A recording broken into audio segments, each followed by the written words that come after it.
मोमन की समझे होया जी। अल्लामा इकबाल कहता है ये राज किसी को नहीं मालूम कि मोमिन काली नजर आता है, हकीकत में है कुरान। पर जिन्ना चेर ठोकर ना लगे गल नहीं बनती। जिन्ना चेर ठोकर ना लगे। अंडा है, मुर्गी का अंडा वेख्या जी, अंडा मुर्गी सेवे बवे, जिन्होंने प्रोसेस का पता 21 दिन बाद चूजा निकलता है, एवं है जी।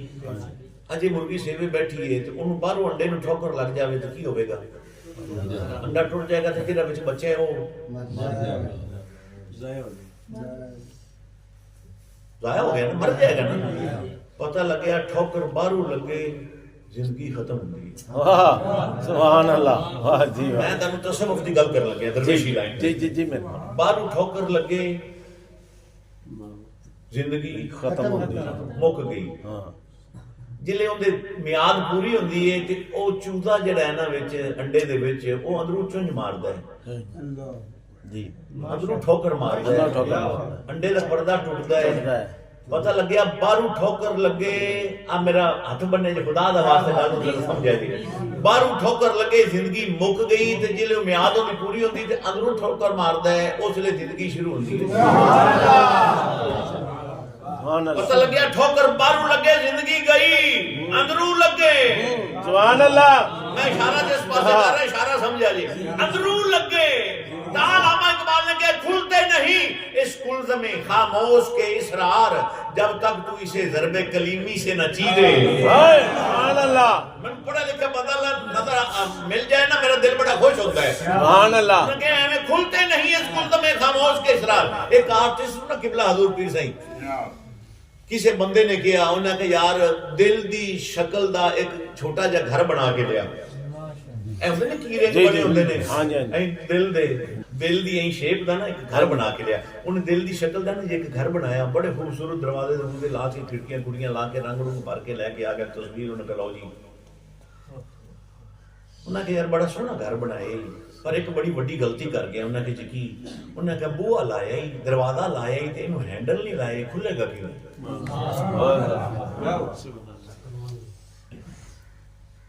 दरवाजा तो ला देता है ते हैंडल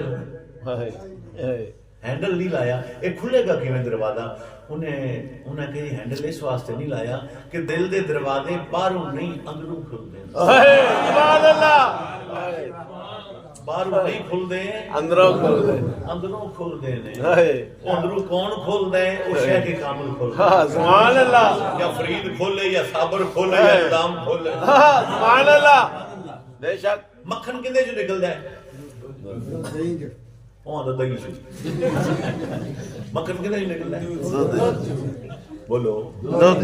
मैं टू टेक सिंह तो वापस आ रहा, सुबह सुबह का टाइम सी, रात उत्ते महफिल सी करके सुबह वापस आ रहा ना, रस्ते च मेरे नाल एक बाबा सी इस उम्र दा, ਉਹ ਮੈਨੂੰ ਉਹਨੇ ਕਿਹਾ ਜੀ ਗੱਡੀ ਰੁਕਵਾਵਿਆ ਜੀ ਤੇ ਮੈਨੂੰ ਪਿਸ਼ਾਬ ਆਇਆ। ਮੈਂ ਡਰਾਈਵਰ ਨੂੰ ਕਿਹਾ ਮੈਂ ਰੋਕ, ਉਹਨੇ ਗੱਡੀ ਰੋਕ ਦਿੱਤੀ।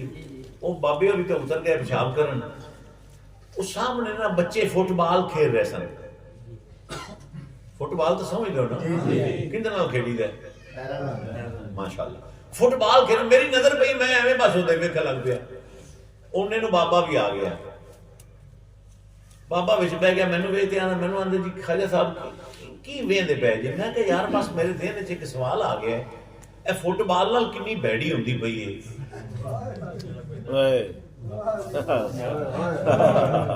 ਜਿਹੜਾ ਪੈਂਦਾ ਇਹਨੂੰ ਠੁੱਡਾ ਮਾਰਦਾ, ਇਹਨੂੰ ਠੁੱਡਾ ਵੱਜਿਆ ਤੇ ਅੱਗੇ ਤੇ ਅੱਗੂ ਉਹ ਠੁੱਡਾ ਮਾਰਦਾ ਤੇ ਆਉਂਦੇ ਤੇ ਉਹ ਠੁੱਡਾ, ਐਵੇਂ ਹੀ ਹੁੰਦਾ ਨਾ। ਮੈਂ ਕਿਹਾ ਮੈਂ ਵੇਖਦਾ ਪਿਆ ਵੀ ਫੁੱਟਬਾਲ ਨਾਲ ਕਿੰਨੀ ਬੈੜੀ ਵੀ ਹੁੰਦੀ ਹੈ। ਬਾਬਾ ਪਤਾ ਮੈਨੂੰ ਕੀ ਆਂਦਾ? ਉਹਨੇ ਆਖਿਆ ਪਤਾ ਜੇ ਕਿਉਂ ਠੁੱਡੇ ਪੇ ਖਾਂਦਾ? ਪਤਾ ਜੀ ਕਿਉਂ ਠੁੱਡੇ ਖਾਂਦਾ ਪਿਆ? ਮੈਂ ਕਿਹਾ ਕਿਉਂ ਖਾਂਦਾ ਪਿਆ? ਉਹਨੇ ਕਿਹਾ ਜੀ ਇਸ ਵਾਸਤੇ ਖਾਂਦਾ ਪਿਆ ਅੰਦਰੋਂ ਵਿਹਲਾ ਹੈ। ਸੁਭਾਨ ਅੱਲਾਹ। ਵਾਹ ਜੀ ਵਾਹ। ਅੰਦਰੋਂ ਖਾਲੀ ਹੁੰਦਾ ਨਾ ਜੀ, ਫੁੱਟਬਾਲ ਵਾਹ ਭਰੀ ਹੁੰਦੀ। ਉਹਨਾਂ ਕਿਹਾ ਜੀ ਤਾਂ ਠੁੱਡੇ ਵੱਜਦੇ ਪਏ ਨੇ, ਅੰਦਰੋਂ ਵਿਹਲਾ ਹੈ। ਜੇ ਅੰਦਰੋਂ ਖਾਲੀ ਨਾ ਹੁੰਦਾ, ਭਰਿਆ ਹੁੰਦਾ ਤਾਂ ਫਿਰ ਠੁੱਡੇ ਨਾ ਖਾਂਦਾ। ਗੱਲ ਮੇਰੀ ਸਮਝੇ ਜੀ? ਜਿਹੜੇ ਠੁੱਡੇ ਖਾਂਦੇ ਨੇ ਅੰਦਰੋਂ ਵਿਹਲੇ ਨੇ। ਓਏ ਵਿੱਚ ਹੋਵੇ ਤੇ ਫਿਰ ਠੁੱਡਾ ਨਹੀਂ ਵੱਜਦਾ।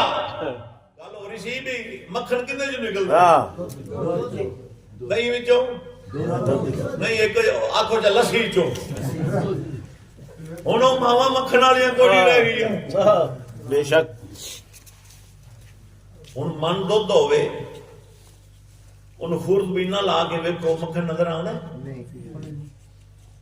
ਤੇ ਮੱਖਣ ਵਿੱਚ ਹੁੰਦਾ ਤਾਂ ਹੈ ਨਾ, ਤੇ ਨਜ਼ਰ ਮੱਖਣ ਨਜ਼ਰ ਹੁੰਦਾ ਵਿੱਚ ਹੈ। ਤੇ ਉਹਨੂੰ ਵੇਖਣਾ ਹੋਵੇ ਤੇ ਕੀ ਕਰੋਗੇ?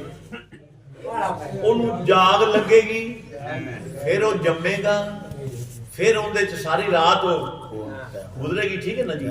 ਅੱਗੋਂ ਸੁਬਾ ਫਿਰ ਉਹਦੇ ਚ ਪਵੇਗੀ ਮਧਾਨੀ। ਮੈਂ ਆਦੇ ਅੱਖੀ ਵੇਖਿਆ ਹੋਇਆ ਤੇ ਤੂੰ ਲਾ ਕੇ ਛਾਪਾ ਵੇਂਦੇ ਨੇ, ਅਜੇ ਥੋੜੀ ਜਿਹੀ ਹੋਰ ਸੱਟਾਂ ਵੱਜਦੀਆਂ ਨੇ। ਇਹਦਾ ਮਤਲਬ ਇਹ ਦੁੱਧ ਚ ਮੱਖਣ ਹੈ, ਲੇਕਿਨ ਮੱਖਣ ਨੂੰ ਵੇਖਣ ਵਾਸਤੇ ਇੰਨਾ ਕੁਛ ਕਰਨਾ ਪੈਂਦਾ ਹੈ। ਪਹਿਲੇ ਜਾਗ ਲਾਣੀ ਪੈਂਦੀ ਹੈ, ਫਿਰ ਉਹਨੂੰ ਮਧਾਣੀ ਦੀਆਂ ਸੱਟਾਂ ਮਾਰਨੀਆਂ ਪੈਂਦੀਆਂ ਨੇ, ਫਿਰ ਮੱਖਣ ਨਜ਼ਰ ਆਵੇਗਾ।